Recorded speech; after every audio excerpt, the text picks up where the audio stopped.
divulgadora social y alumna del Máster de Sexología y Género por SEXPOL. Y en esta tertulia pues vamos a hablar de la virginidad con el objetivo de desmitificar su concepto, ahondar un poco por la historia de este y analizar el impacto que ha tenido en nuestra sexualidad a lo largo de los años y en la actualidad, ¿vale?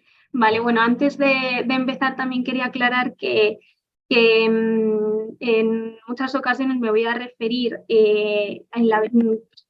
sobre la virginidad femenina o virginidad masculina y voy a hablar de hombres y mujeres, ya que el concepto se ha generado desde lo binario, ¿vale?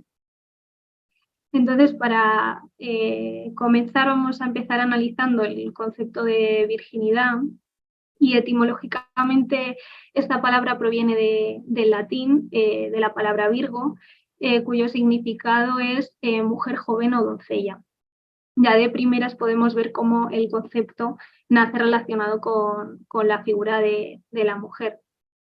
En la Real Academia Española se define el término virgen como aquella persona que no ha tenido relaciones sexuales, y también podemos encontrar una segunda definición más ligada a lo religioso, que es aquella persona que ha conservado su castidad y la ha consagrado a una divinidad.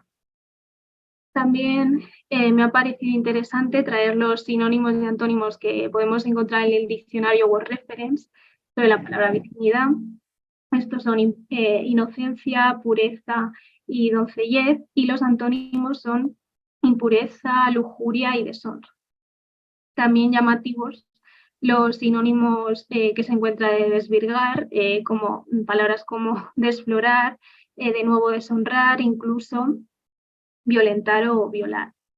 Entonces, teniendo en cuenta toda esta información, la primera pregunta que nos puede surgir es ¿qué se considera como una relación sexual? Porque el término de virginidad nos dice que es no tenerlas, que parece algo muy sencillo de definir, pero todos los conceptos que acabamos de señalar tienen una connotación mucho más profunda y además enfocada a la figura de la mujer. Entonces, para contestar a este interrogante, deberíamos primero hacer un breve recorrido por la historia del concepto de virginidad.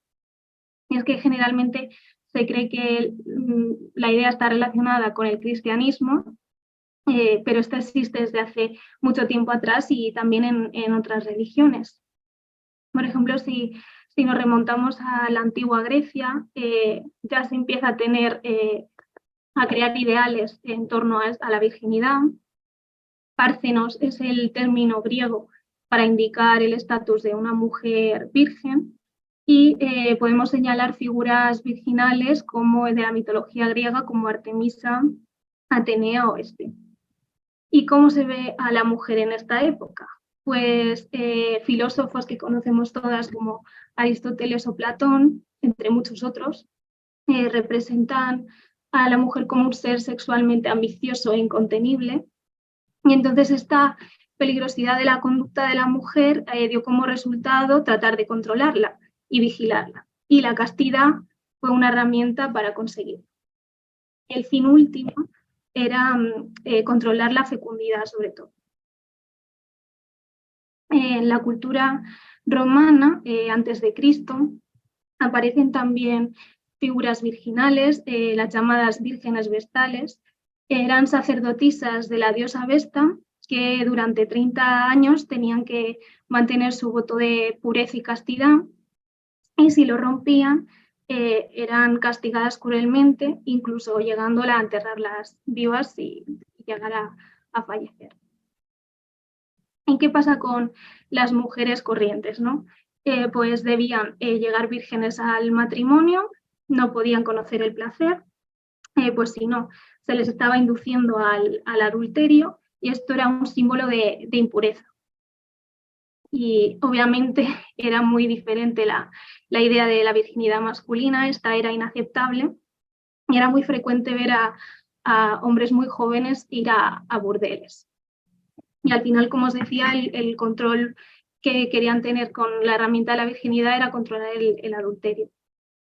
En estas dos etapas podemos ver cómo la virginidad se veía como una fase antes de la fecundidad, ¿no? De la mujer dentro del matrimonio. Pero el mantenerse virgen durante toda la vida no estaba tan bien visto, ¿no? Era simplemente una fase. Pero con la llegada del cristianismo, esta tendencia cambia con la aparición del icono virginal de la Virgen María, y gracias a esta figura pasa a ser un tema esencial la virginidad en la historia de la religión cristiana.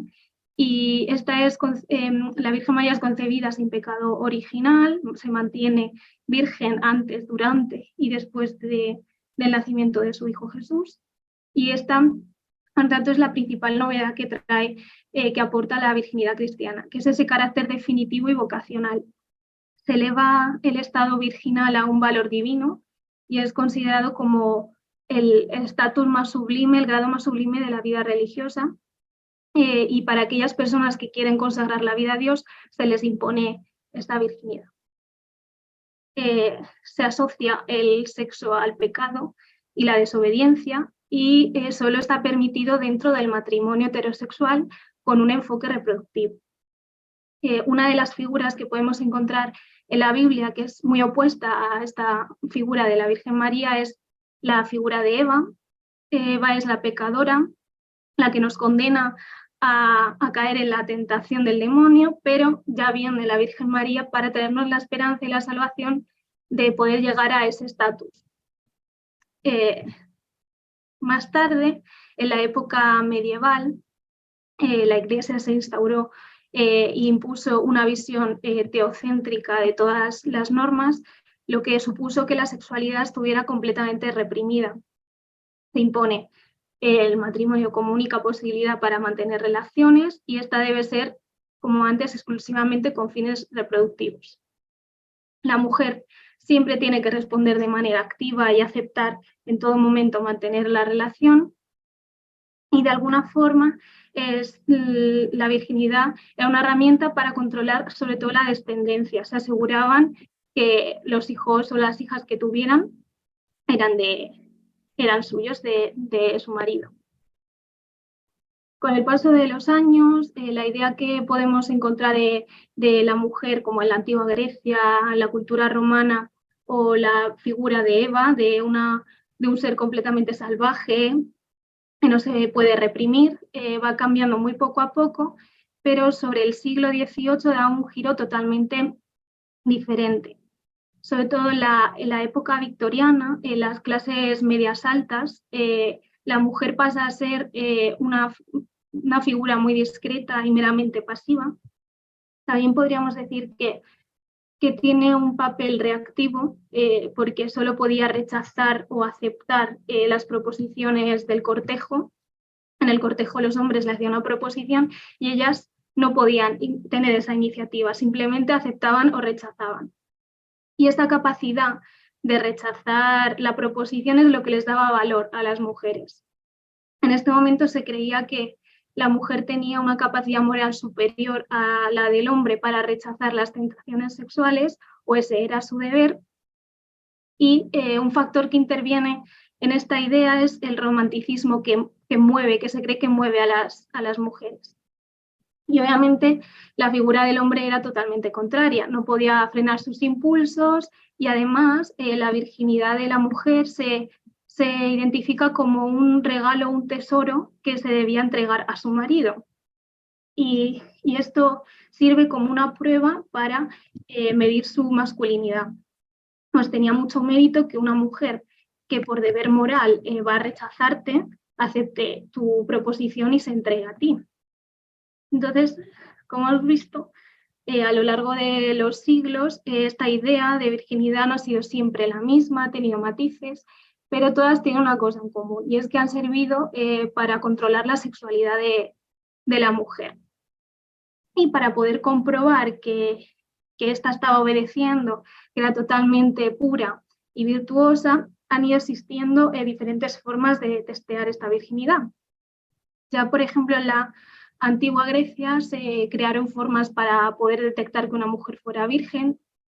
Se creía Por aquel entonces que las mujeres vírgenes tenían los pezones rosaditos, pequeños y respingones, pero las mujeres que no eran vírgenes se creían que tenían los pezones oscuros, grandes y caídos. En torno al siglo XIII aparecen los primeros manuales para los médicos para que pudieran identificar si una mujer era virgen sin apenas tocarla, simplemente por comportamientos o por cambios físicos como la forma de caminar o el color de la orina. Más tarde van apareciendo otros tipos de pruebas para comprobar la virginidad, que tienen que ver con el tamaño de la vagina y su volumen, hasta llegar a la prueba más conocida y que actualmente sigue existiendo como método para comprobar la virginidad, que es la examinación de la perforación del himen. Se considera que una persona con vulva es virgen si mantiene su himen intacto. ¿Qué es el himen? El himen es una delgada membrana de mucosa vaginal que está conformada por tejido elástico y colágeno que se encuentra en la entrada de la vagina. El himen tiene una apariencia y estructura muy diferente en cada persona. Existe una inmensidad de variedad por forma, grosor, flexibilidad, elasticidad. Y existen personas con himenes perforados por un lado, por varios, e imperforados, e incluso personas que nacen sin él. Y esta asociación del himen con la virginidad viene sobre el siglo XVI. Andreas Vesalius, el conocido padre de la anatomía moderna, es quien nombró por primera vez al himen y lo relacionó con la virginidad. Y sin saberlo le dio al himen un significado simbólico que se volvería dominante durante los siglos siguientes. Y pese a todos los avances que se han dado desde entonces, hoy en día siguen existiendo una gran cantidad de mitos en torno al himen y la virginidad. Algunos de ellos podrían ser que el himen sella la vagina. Como hemos dicho antes, existen muchos tipos de himen y alguno de ellos puede tener una apariencia más cerrada o que cubre más la vagina, pero esto no significa que esté completamente sellada. Este mito se puede desmitificar muy rápidamente porque al final se les pregunta, ¿y el flujo menstrual o los fluidos, algunos fluidos, cómo salen? ¿No? Al final siempre hay alguna abertura o alguna perforación que permite este flujo. Y para estos himenes imperforados, de las personas que nacen sin una perforación del himen, que puede generar alguna dificultad para permitir este flujo, se acaba haciendo una pequeña cirugía. Otro de los mitos sería que el himen se rompe con la primera relación sexual. Teniendo en cuenta que hay personas que ni siquiera nacen con himen, esta afirmación general es completamente falsa. No todas las personas con vulva experimentan un desgarro significativo en la primera relación sexual. Algunos himenes son muy elásticos o incluso antes de mantener cualquier encuentro sexual ya ha podido desgarrarse parcialmente o completamente durante una actividad física, el uso de tampones, copa menstrual, masturbación. Otro sería el himen provoca que la primera relación sexual duela. Como se ha mencionado antes, es una membrana muy finita y se estira con facilidad. Entonces, si se rasga, lo más probable es que no se sienta nada. Las causas de dolor en la primera relación sexual pueden ser, no son culpa del himen, vaya, son la falta de excitación, falta de relajación, tensión muscular. Y bueno, el último podría ser que la rotura del himen en la primera relación sexual causa un sangrado. Algunas personas sí que experimentan un leve sangrado, pero esto no tiene por qué ser así, por muchas de las razones que he comentado ya antes. Y es que asociar un hecho anatómico como el himen con un hecho moral que es la virginidad es un profundo error y trae a fundamentar lo moral con lo científico, abre la puerta de una sin razón y por ello existen muchos mitos que despiertan dudas y miedos en las primeras relaciones y que además bajo estos mitos y bajo el mandato patriarcal de la virginidad se ha construido una cultura de la violación y se han generado múltiples violencias como las pruebas de virginidad, los matrimonios forzados, la mutilación genital, crímenes de honor. Como hacemos referencia a las pruebas de virginidad, estas tienen una larga tradición y se han documentado que por lo menos se hacen en al menos 20 países de todas las regiones del mundo. En la mayoría de países pertenecen a zonas de Asia, Medio Oriente o el continente africano, pero también existen en casos en Estados Unidos, Países Bajos o incluso aquí en España.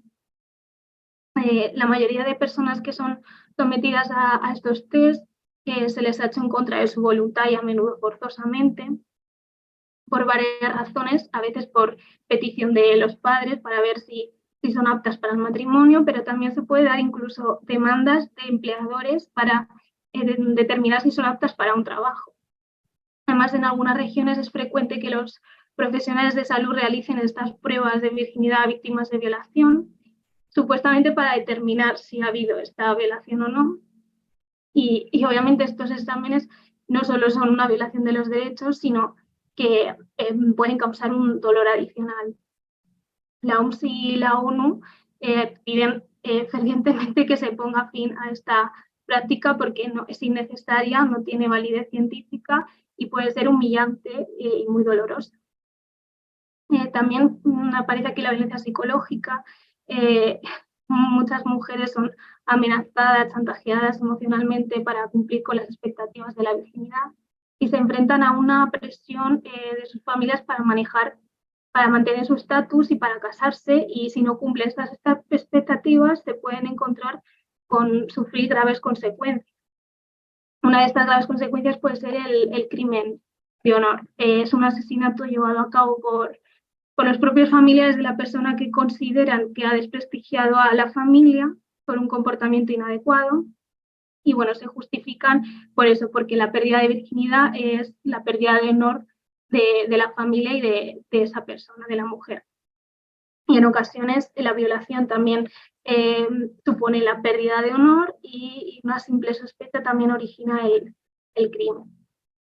La mutilación genital femenina también responde al mandato de la virginidad y pues se considera que una conducta sexual es inaceptable o aceptable y tiene por objetivo pues asegurar que las mujeres van a ser vírgenes antes del matrimonio y que van a ser fieles después de él.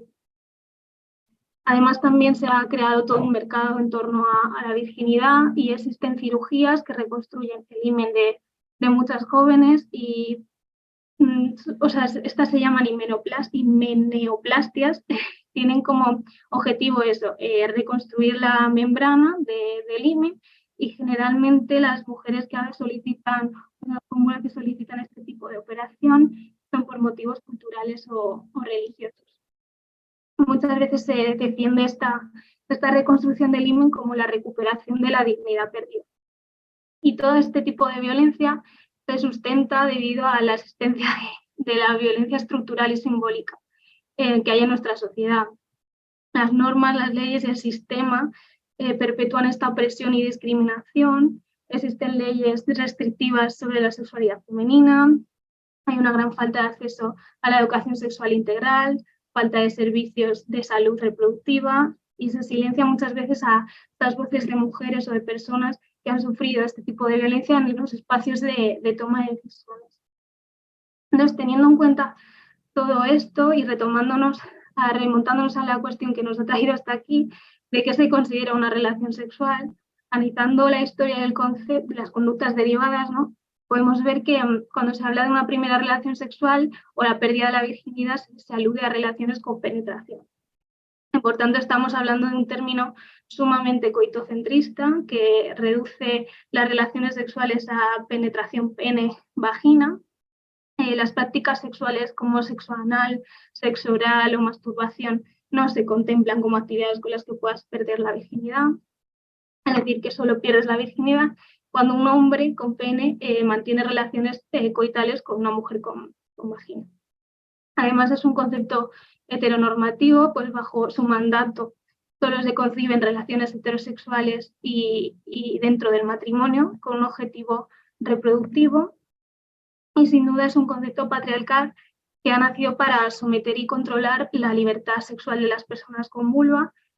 Su cuerpo se concibe como un objeto que no les pertenece a ellas mismas, sino que es propiedad de la comunidad, y esta es quien ha regido sus pautas de uso y su placer. Esto sigue afectando hoy en día. Voy a ir rapidito, que sé que me queda poco tiempo. En la actualidad sigue teniendo un gran impacto y sigue teniendo una mayor carga simbólica la virginidad de las personas con vulva. La principal diferencia que podemos encontrar en el concepto de virginidad que hay en la actualidad al que hemos ido viendo es que sí que ahora mismo hay una presión generalizada a tener esa primera relación sexual, a perder la virginidad. Uno de los motivos puede ser el haberle dado tanta importancia, ¿no?, a ese momento, que encima provoca que se genere una expectativa muy alta para el encuentro de la primera relación sexual, que trae consigo muchas frustraciones, encontrar a la persona adecuada, el momento adecuado, el sitio adecuado, romantizar lo suficiente esta experiencia, ¿no? También nos encontramos con una doble moral en la que, por norma general, a los hombres cis heteros se les compensa por ser seres sexuales y a las mujeres se les condena. Es interesante ver también cómo en la actualidad una mujer, si mantiene relaciones sexuales antes de lo que se considera adecuado, se le va a castigar y se va a enfrentar a una estigmatización, pero también si su primera relación sexual es más tardía de lo que se considera como adecuado o no la tiene, también se va a enfrentar a un juicio.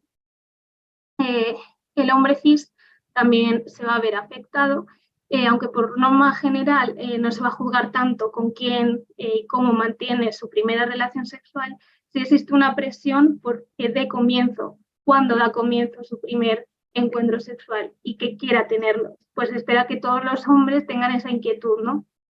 Y aquellos que no encajan en la norma van a verse también estigmatizados.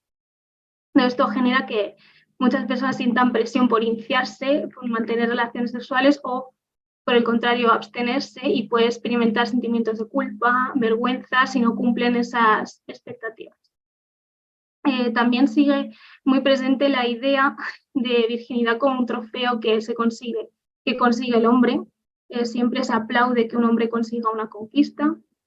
Y además es esclarecedor también ver cómo se instrumentaliza esta virginidad y se fetichiza la inocencia y la pureza, incluso llegando a convertirse muchas veces en algo que se puede comprar.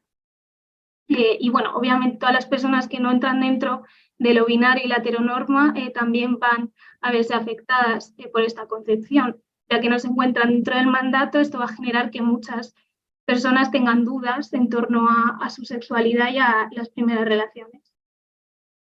Y bueno, cada vez hay más gente que desafía y cuestiona el mito de la virginidad, rechazan su importancia y se enfocan en su propio placer y en la autonomía y el consentimiento en lugar de esta idea de virginidad como un hito crucial.